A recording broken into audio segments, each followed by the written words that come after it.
الأنبياء والمرسلين سيدنا ونبينا ومولانا محمد وعلى آله وصحبه أجمعين. أما بعد، فقد قال الله تعالى في القرآن المجيد والفرقان الحميد: فأعوذ بالله من الشيطان الرجيم، بسم الله الرحمن الرحيم، وإذا مرضت فهو يشفين. صدق الله مولانا العظيم وصدق رسوله النبي الأمين الكريم.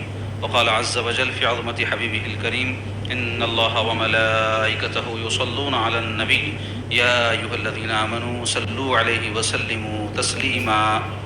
اللهم صل على سيدنا ومولانا محمد وعلى آله وصحبه وبارك وسلم. اللهم صل وسلم وبارك على حال محمد وعلى آل محمد. حضرات و خواتین، بزرگوں و دوستوں، السلام علیکم ورحمۃ اللہ وبرکاتہ. عزیزو، پچھلے درس حدیث پاک میں نے ایک حدیث پاک آپ کے سامنے بیان کی تھی اور اس کا ترجمہ اور تشریح کی تھی، اور وہ حدیث پاک تھی بیماری، علاج، دوا کے حوالے سے. تو آج بھی انشاءاللہ تعالیٰ اسی موضوع پر پچھلی حدیث پاک کے حوالے سے ہم کچھ ضروری باتیں آپ کے سامنے بیان کریں گے، لیکن اعادے کے طور پہ اس حدیث پاک کا ترجمہ میں آپ کے سامنے بیان کر دیتا ہوں، اور پھر انشاءاللہ تعالیٰ اس کی تشریح کے حوالے سے کچھ نبوی نسخے، جس کو طب نبوی کہا جاتا ہے، اور کچھ دعائیں جو حضور علیہ الصلوۃ والسلام نے مختلف موقعوں پر پڑھنے کی ہم کو تعلیم فرمائی ہیں، وہ آپ کے سامنے آج بیان ہوں گی. تو پہلے حدیث پاک کا ترجمہ سماعت کر لے. حضرت ابو الدرداء رضی اللہ عنہ سے روایت ہے کہ رسول اللہ صلی اللہ تعالیٰ علیہ وآلہ وسلم نے فرمایا: بے شک اللہ تعالیٰ نے بیماری اور دوا نازل کی ہے، یعنی پیدا فرمائی ہے، اور ہر بیماری کے لیے دوا ہے. تو تم دوا دارو کرو، لیکن حرام چیز سے دوا نہ کرو. اس حدیث پاک میں ہمارے پیارے آقا علیہ الصلوۃ والسلام یہ بات بیان فرمائے ہیں کہ اللہ تعالیٰ نے بیماری اور دوا دونوں نازل فرمائے. یعنی ایسا نہیں ہے کہ صرف بیماری اللہ کی طرف سے ہے اور دوا نہیں ہے، یا صرف دوا اللہ کی طرف سے بیماری نہیں ہے. دوا اور بیماری دونوں اللہ تعالیٰ کی طرف سے پیدا کرتا ہے. تو اللہ نے ہر بیماری کے لیے دوا بھی پیدا کی ہے، جیسا کہ اس حدیث پاک میں بیان ہوا ہے.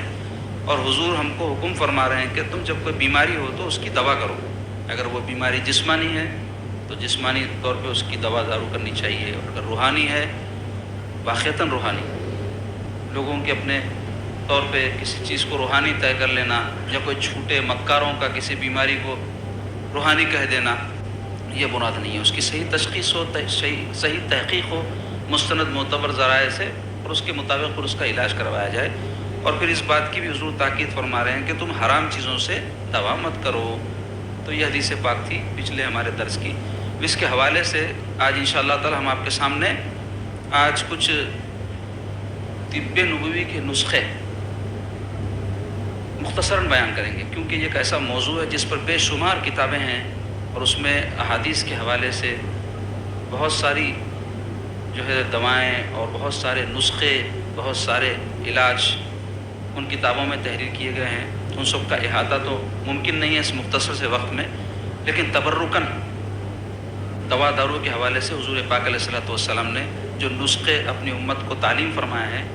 ہمارے آقا علیہ الصلوۃ والسلام طبیب جسمانی و طبیب روحانی ہیں، حکیم جسمانی اور حکیم روحانی ہیں. حضور علیہ الصلوۃ والسلام نے اپنے امت کے لیے کیا کیا نعمتیں، کیا کیا عنایتیں، کیا کیا کرم نوازیاں نہیں فرمائی.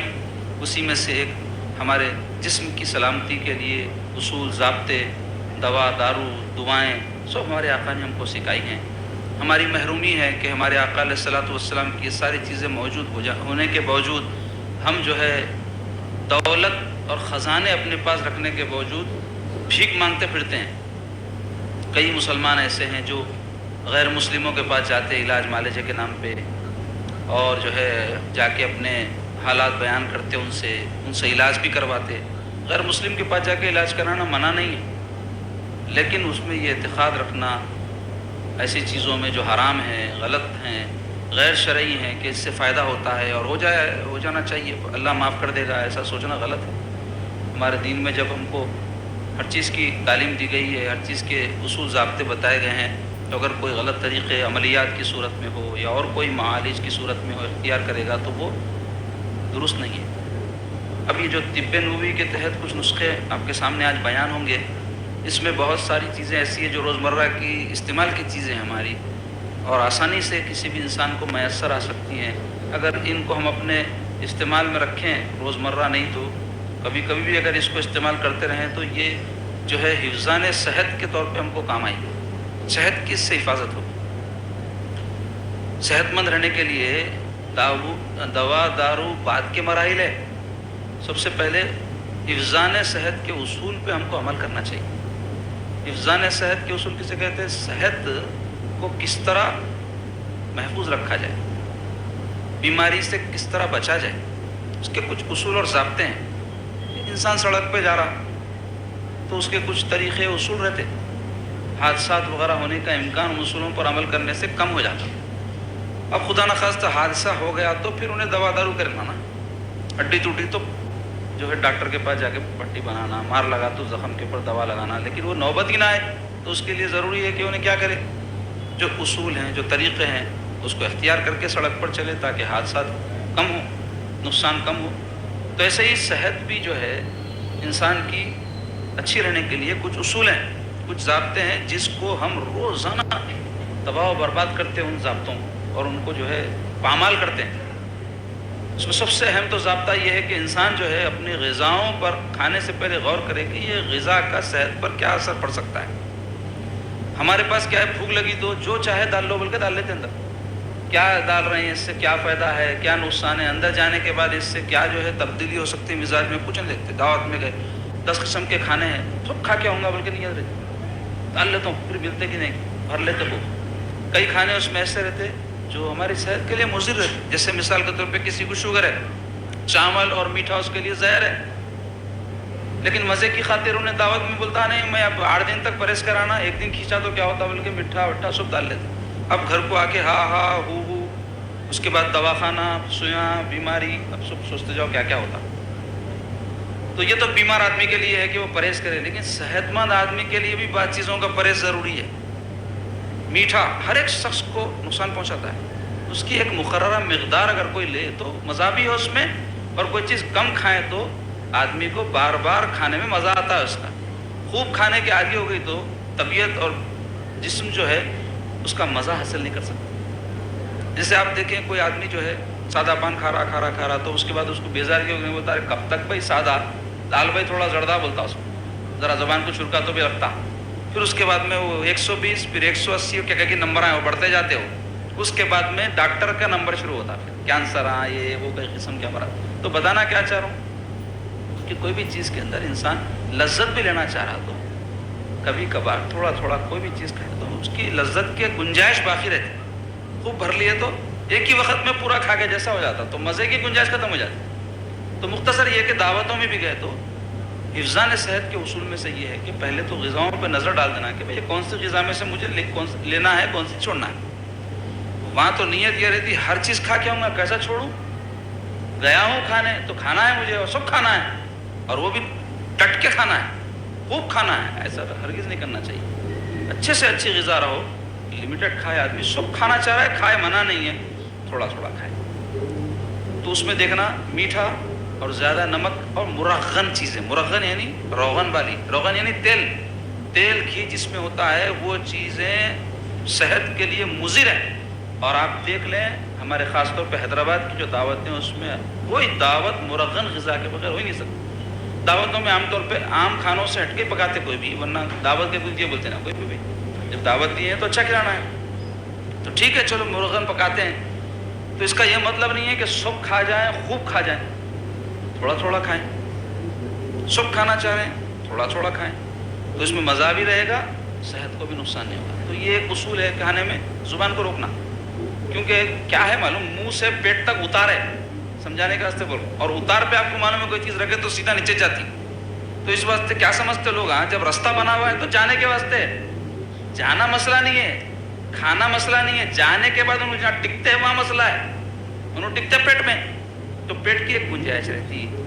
طبی نقطۂ نظر سے اس کو دیکھنا ہے، پہلے تو حرام حلال دیکھنا، مسلمان کچھ بھی کرنے سے پہلے کھا رہے ہیں تو حرام حلال ہے کیا، کچھ کر رہے ہیں تو حرام حلال کیا ہے اس میں، پہلے مسلمان یہ دیکھتا، مسلمان ہونے کی علامت یہی ہے کہ کچھ بھی کرنے سے پہلے حلت حرمت شرعی حکم کیا ہے اس میں، اس کے بعد اس کا فائدہ نقصان دنیاوی اعتبار سے، تو یہ دو چیزیں دیکھے بعد میں اسٹارٹ لینا۔ تو کھانے کے بارے میں یہ احتیاط کرنا کہ کم کھائیں، تو اگر کوئی چیز مضر بھی ہو، نقصان دہ بھی ہو، تو کم نقصان پہنچاتی ہے۔ کوئی چیز نقصان دہ زیادہ کھائیں گے تو زیادہ نقصان ہوگا، کوئی نقصان دہ چیز کم کھائیں گے تو کم نقصان ہوگا۔ تو ہم محسوس کر لیے کہ بھئی یہ مرغن غذائیں ہیں اور یہ صحت کے لیے مضر ہے، بھلے ہی زبان کے لیے مزیدار ہو، اس کو کم کھا لینا، تو پھر کئی سال تک کھا سکتے۔ ورنہ کئی لوگ کیا کرتے ہیں، اپنی قسمت کا ایک ہی وقت میں کھا کے ایسا کھا جاتے، تو اب اس کے بعد میں ختم ہوگا ان کی قسمت میں، تو اب محروم ہو جاتے کھانے سے۔ تو عمر بھر سب کھانا ہے تو تھوڑا تھوڑا کھاتے رہنا، تو عمر بھر سب کھا سکتے ہیں۔ بہرحال ایک اصول ہے، یہ طبی اصول ہے، حفظان صحت کے اصول میں سے ہے یہ۔ تو اب دیکھیے طب نبوی میں جو حضور علیہ الصلوۃ والسلام نسخے ہم کو تجویز فرمایا، اس میں کئی چیزیں ایسی ہیں جو حفظان صحت کے اصول پر مبنی ہے۔ اس کو کھانے سے، اس کو استعمال کرنے سے انسان کی صحت درست رہتی ہے، یا جو ہے کوئی مرض ہو تو اس کا اثر کم ہو جاتا ہے۔ تو اس میں کئی چیزیں غذا سے تعلق رکھتی ہیں، کئی چیزیں جسم میں دیگر طریقے سے استعمال کرنے سے تعلق رکھتی ہے، تیل ہے لگانا ہے، آنکھ میں سرما لگانا ہے، اس طرح کئی چیزیں ہیں۔ تو اس میں سے چند چیزیں ہم آپ کے سامنے تبرکاً بیان کریں گے۔ حضور علیہ الصلوۃ والسلام کے ارشادات اور آپ کی تعلیمات سے جو چیزیں ثابت ہیں، اس میں سے ایک ہے اسمت سرمے کا استعمال۔ اسمت ایک طرح کا سرما ہے، اصفہان ایک مقام ہے ایران میں، وہاں اس کے جو ہے پہاڑ پائے جاتے ہیں، اس کو باریک کر کے سرما بنا لیتے، تو وہ سرما جو ہے آنکھ میں لگانے سے حدیث شریف میں آیا ہے کہ بینائی تیز ہوتی اور آنکھ کے جو بال ہوتے ہیں وہ بڑھتے۔ اب غور کرو اللہ تعالیٰ کی کیسی شان ہے، یہ پلکوں کے اوپر بال دیے اللہ تعالیٰ، کیوں دیے؟ اس سے کیا ہوتا معلوم؟ شٹر کا کام کرتے لوگ یا وائپر کا کام کرتے۔ آپ دیکھے ہوں گے بارش میں کبھی گاڑی میں بیٹھ کے اپن گئے، پانی پڑا تو آئینے کے اوپر پانی آنا شروع ہوا تو نظر نہیں آتا، تو گاڑی میں کیا کرتے؟ وائپر لگاتے۔ وائپر کیا کرتا؟ آگے پیچھے جب ہوتا تو پانی کو دھکیل دیتا ہوں، اور آپ کو اتنا تیز سے انہیں کام کرتے رہتا کہ آپ کا آئینہ صاف رہتا اور آپ کا ویژن صاف رہتا اور سواری آپ چلا سکتے، اگر نہ نظر آئے تو حادثہ ہو جائے۔ تو ایسے ہی قدرتی وائپر ہے یہ بال، جو آپ کے پلکوں کے بال ہیں نا، یہ وائپر ہے۔ تو حضور فرماتے ہیں اس وقت سمجھ سے کیا ہوتا ہے، بال جو ہے گھنے ہوتے ہیں اس کے، اور یہ وائپر جو ہے صحیح کام کرتا۔ تو سرمے کا استعمال حضور پاک صلی اللہ علیہ وسلم سے کرنا ثابت ہے، حضور کی سنت ہے، اور اس کا اہتمام کرنا چاہیے۔ کون سا بھی سرما لگا سکتے، لیکن اسمت سرما حضور چونکہ اس کی جو ہے فضیلت بیان فرمائے، اس واسطے اگر مل سکتا ہے سہولت سے تو اس کو حاصل کر کے اصلی کوئی سرما ہو، اچھی طرح سے باریک پیسنا اس کے اگر ذرات موٹے رہ جائیں، آنکھ میں جو ہے وہ رکے رہیں، تو اس سے جو ہے ملنے کرنے سے کبھی آنکھ کو نقصان پہنچنے کا خطرہ رہتا۔ اس واسطے اچھی طرح سے پسا ہوا وہ سرما، اور وہ لگانے کا طریقہ کار یہ ہے کہ 3 مرتبہ سیدھے آنکھ میں، 3 مرتبہ بائیں آنکھ میں لگانا ہے۔ تو سیدھے آنکھ میں 3 مرتبہ جو لگانا ہے، تو اس کا طریقہ یہ ہے کہ پہلے سیدھے آنکھ میں 2 مرتبہ لگانا، بائیں لیفٹ آنکھ میں 3 مرتبہ لگانا، اور پھر آخر میں سیدھی آنکھ میں 1 مرتبہ لگانا۔ تو ہوتا یہ دونوں آنکھوں میں 3 مرتبہ بھی لگ جاتا، اور شروع سیدھی آنکھ سے ہوتا، ختم بھی سیدھی آنکھ پہ ہوتا۔ یہ طریقہ کار ہے اس کا، تو اس کا اہتمام ہم کو کرنا چاہیے۔ دوسرے حنا کہتے ہیں عربی میں مہندی کو، مہندی کا استعمال جو ہے حضور علیہ الصلوۃ والسلام سے ثابت ہے، لیکن مردوں کے لیے جو ہے مہندی کا استعمال اس حد تک اجازت دی گئی ہے کہ وہ اپنی داڑھی وغیرہ میں خضاب کے طور پہ لگا سکتے ہیں اس کو۔ کسی کی داڑھی سفید ہو گئی، عمر سے پہلے بال سفید ہو جاتے ہیں، تو کالا خضاب کرنے کے بجائے مہندی کا خضاب اگر وہ کرے تو یہ مسنون ہے، اور اس میں خوبصورتی بھی پیدا ہوتی ہے اس کی رنگت سے۔ اس کے علاوہ جو ہے عورتوں کے لیے مہندی استعمال کرنا بڑی اچھی چیز ہے، اور اس کی تاکید آئی ہے حدیث شریف میں۔ ایک مرتبہ حضور پاک علیہ الصلوۃ والسلام کی خدمت میں ایک عورت پردے میں سے کچھ خط وغیرہ پیش کرنا چاہیے، تو حضور علیہ الصلوۃ والسلام ان کے ہاتھ کو دیکھ کر فرمائے کہ یہ عورت کا ہاتھ ہے، مرد کا ہاتھ ہے؟ پوچھے حضور، تو اندر سے آواز ہے یا رسول اللہ یہ عورت کا ہاتھ ہے۔ تو حضور فرمائے اس پہ میں کوئی عورت کے ہاتھ کی نشانی نہیں دیکھ رہا ہوں۔ تو پوچھا گیا یا رسول اللہ عورت کے ہاتھ کی نشانی کیا ہے؟ تو حضور فرمائے مہندی۔ تو ناخنوں کو کم از کم مہندی لگا کے رہنا، اور ویسے تو عورتوں کو چاہیے کہ اپنے شوہروں کے لیے زیب و زینت اختیار کرے، اس کی حدیث شریف میں تاکید آئی ہے شادی شدہ عورتوں اور غیر شادی شدہ بچیاں اگر کچھ شوق کر بھی رہی ہیں تو پردے کے ساتھ کرنا، غیر مردوں کے سامنے نہیں۔ عورتوں کے سامنے زینت اختیار کر لی، اس کی اجازت ہے۔ اور یہ جو ڈیزائننگ وغیرہ مہندی کی کرواتے ہیں اور ہاتھ کھلے رکھتے ہیں اس کے بعد میں، تو یہ چیز منع ہے، مردوں کے سامنے عورتوں کے ہاتھ کھلے نہیں رہنے چاہیے۔ تو یہ زیب و زینت اگر کرنا ہے، اجازت کب ہے؟ شادی شدہ عورت اپنے شوہر کے لیے کرے، غیر شادی شدہ ہے تو عورتوں کی حد تک زیور مہندی وغیرہ پہن کے ان کے سامنے جانے آنے میں اہتمام کرنا چاہیے. اور مردوں کے لیے اجازت کب ہے؟ داڑھی کی ہے اور کہیں پھوڑا پھنسی ہو جائے یا پھر کوئی ایسا مرض ہو جس میں طبیب کوئی آپ کو تجویز کرے کہ بھائی آپ مہندی لگاؤ، دیکھو اس سے فائدہ رہتا، تو علاج کے طور پہ مہندی مرد اس حد تک جہاں اس کو مرض ہے لگا سکتا. عورتوں کی طرح نہیں. یا ہمارے پاس بعض گاؤں میں یہاں جاہل قسم کے لوگ کیا کرتے، دولوں کو مہندی لگا دیتے ہاتھوں کو پوری، تو وہ جائز نہیں ہے ہمارے پاس. عورتیں لگا سکتی، مرد نہیں لگا سکتے. اور میں بولا نا صرف علاج کی حد تک لگا سکتے. تو چونکہ حدیث سے ثابت ہے علاج کے لیے مہندی مرد بھی لگا سکتے، اس واسطے جو ہے علاج کے طور پہ اس کو لگانا چاہیے. اس کے علاوہ طب نبوی کے نسخوں میں، طب کہتے ہیں علاج کرنے کو، نبوی علاج کے جو چٹکلے یا طریقے یا نسخے، اس میں تلبینہ کا ذکر آیا. تلبینہ کیا ہے؟ تلبینہ جو ہے آٹا، پانی، شہد، تیل وغیرہ ملا کے حریرہ بناتے ہیں. ہمارے پاس حریرہ بولتے ہیں. تو حریرہ کیا رہتا ہے؟ ڈھیلا غذا رہتی جو مریض کو عام طور پہ کھلائی جاتی، جو ہاضمے میں آسان رہتی، کھانے میں بھی آسان رہتی، تھوڑا مزیدار بھی رہتی. اب بعض جنے کھٹا کھانے کے عادی رہتے، بعض میٹھا، تو اگر کوئی کھارا کھانے کے عادی ہیں تو نمک ڈال کے حریرہ بناتے، اور اگر کوئی کھارا نہیں میٹھا پسند کرتے ہیں تو تھوڑی بہت شکر ڈال دیتے. تو شکر تو نقصان دہ ہے صحت کے لیے. ایک مقررہ مقدار کی حد تک معافی کا چمچہ پورے دن میں. ہمارے لوگ آج چکنے میں ایک چمچہ چکتے، خالی کھانے میں تو چھوڑ دو، کٹورے کے کٹورے مٹھے ڈال لیتے اندر، تو صحت غارت ہو جاتی اس سے. کسی کو شوگر ہے تو اس کے لیے تو زہر ہے، اور اگر کسی کو شوگر نہیں بھی ہے تو انہیں زہر جمع ضرور کر لے رہا. آپ کے پیٹوں پہ، میرے پیٹوں پہ جو موٹائی ہے نا، یہ کیا ہے؟ یہ شکر ہے جو جمع ہے اندر جا کے، جو جمع ہوتی وہ شکر ہے. یہ جتنی جسم کو ضرورت ہے جسم لے لیتا، اس کے بعد میں کچرا جو رہتا نا وہ یہاں جمع کرتا. تو یہ کچرا لے کے پھر رہے ہم. جو بھی لوگوں کے پیٹ بڑے ہیں یا گوشت زیادہ کہیں نہیں نکلنے کی جگہ نکل گیا، تو وہ سب کیا ہے؟ کچرا ہے. جیسے گھر میں صفائی کرنے کے بعد میں کچرا جمع تو کیا کرتے؟ پوٹلی بن کے، اس کی تھیلی بن کے پٹی میں ڈال دیتے. نہیں، جسم کی پٹی میں یہ تھیلیاں ہیں جو ڈال لے کے پھر رہے ہیں گندگی کے. تو اس کو گلانا بولتے آدمی، ورزش کرنا، محنت کرنا، بھاگ دوڑ کرنا، وہ بھی طبی یا جسمانی صحت کے طریقوں کے مطابق. ایسا نہیں میں روزانہ 3 فلور چڑھتا ہوں، 4 فلور اترتا ہوں، پیدل دکان کو جاتا ہوں، یہ ورزش نہیں بولتے اس کو. ایک وقت مقررہ پر خاص طریقے سے ایک کام 30-35 منٹ کرنے کو ورزش بولتے ہیں. تو وہ کوئی ماہر سے جان کے کرنا، یا پھر کم از کم واکنگ، چہل قدمی جس کو بولتے ہیں، تیز تیز سانس پھولنا کرنا، تو اس سے یہ سب کچرا نکل جاتا. تو مختصر یہ کہ تلبینہ جو ہے غذا ہے، حدیث شریف میں آیا بیماروں کو کھلاؤ فرمائے حضور. تو اس کو بنانے کا طریقہ بھی ہے. وہ آج کل تو ریڈی میڈ پیکٹاں بھی مل رہے ہیں، دیکھ لینا کوئی مستند کمپنی کے ہے تو وہ بھی استعمال کر سکتے. لیکن اس کے بنانے کا آسان طریقہ یہ ہے کہ 2 لیٹر دودھ لینا، 3 چمچے جو کا جو ہے موٹا موٹا آٹا رہتا ہے، وہ ڈال کے اس کو جو ہے پکانا ہے 15-20 منٹ. اور پکانے کے دوران اچھا ہلاتے رہنا، نہیں تو لنڈے بن جاتے اس کے. اچھا ہلانے کے دوران پھر شہد ڈالنا اس میں، یا ختم ہونے تیار ہو جانے کے بعد میں بھی ڈال سکتے شہد. شہد ڈالنے کے اندر اچھا اس کو ہلا لیا تو وہ ڈھیلا ڈھیلا ایک ناشتے کے ایسا بن جاتا. نہار پیٹ کھانا اس کو. اور اگر کوئی بیمار ہے تو اس کو غذا کے طور پہ وہی کھلانا بیماری کے دوران. تو حضور فرمائے اس سے غم دور ہو جاتا، فرمائے تسکین نصیب ہوتی، مریض کو سکون ملتا. کیونکہ چاپ چبا کے کھانے کو مریض کو دل نہیں بولتا، اس کی بیماری کی وجہ سے کمزوری ہو جاتی نا، تو اس کے اعضاء استعمال کرنے میں اس کو مشکل ہوتی، تو یہ گڑ گڑ اندر اتر جاتا. تو اس واسطے حضور پاک علیہ الصلوۃ والسلام اپنے امتیوں کو تعلیم فرمائے کہ یہ استعمال کیا کرو. اور اس سے قوت بھی بڑی ہے، ہاضمہ بھی آسانی سے ہوتا، کیونکہ مریض چل نہیں پھر سکتا، تو انہیں جو ہے ڈال لے کے پڑا ہوا بھی رہا تو ہاضمہ اس سے آسانی سے ہو جاتا. اس کے علاوہ شہد کی فضیلت آئی ہے حدیث شریف میں، قرآن میں یہ فی شفاء الناس، فی شفاء للناس، اللہ تعالیٰ فرما رہے اس میں لوگوں کے لیے شفا ہے.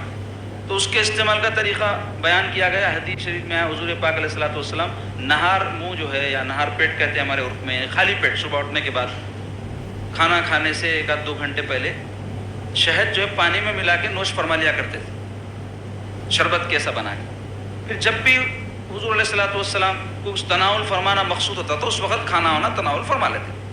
تو شہد جو ہے اس طرح استعمال کیا جا سکتا ہے، یا پھر جو ہے کوئی طبیب سے مشورہ لے کے ہمارے مرض کے حساب سے یا ہماری صحت کے حساب سے، ہماری عمر کے حساب سے انہیں جیسا مشورہ دیتے استعمال کیا جا سکتا ہے. البتہ اگر کسی کو شوگر وغیرہ ہے تو اطباء، ڈاکٹرز وغیرہ شہد استعمال کرنے سے منع کرتے ہیں، وہ احتیاط کرنا چاہیے.